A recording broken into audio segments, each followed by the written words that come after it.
Premier numéro de la revue de presse Afrique de cette semaine sur Sika TV. Bonjour à toutes et à tous. Le point de l'actualité africaine de ce 29 octobre nous conduira au Niger, au Burkina Faso, en Côte d'Ivoire, puis au Cameroun. Et parlant justement du Cameroun, le journal La Voix du Centre nous apprend que les chefs d'État de la CEMAC disent non à la dévaluation du franc CFA. Présidentiel au Cameroun, le quotidien Intégration nous informe de la position de l'Église catholique.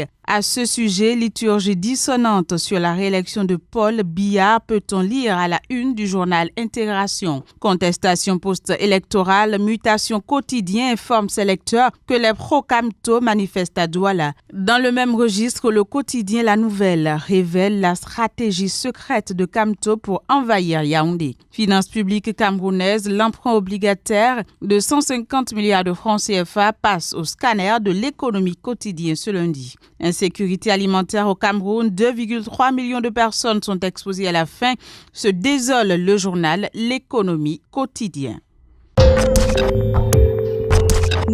Conférence sur le partenariat G2 Afrique en Allemagne, Fraternité Matin nous informe de la présence du chef de l'État ivoirien depuis hier. Toujours en Côte d'Ivoire, Fraternité Matin informe ses lecteurs que le programme Électricité pour tous a pris en compte 1 million de foyers.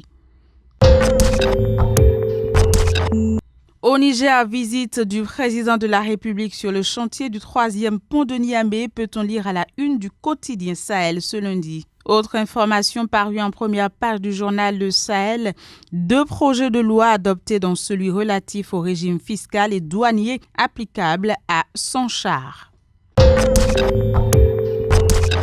Puis, Salon international de l'artisanat de Ouagadougou au Burkina Faso, le président Roch Marc Christian Kaboré a procédé à la coupure du ruban, nous apprend le journal Sidouaya.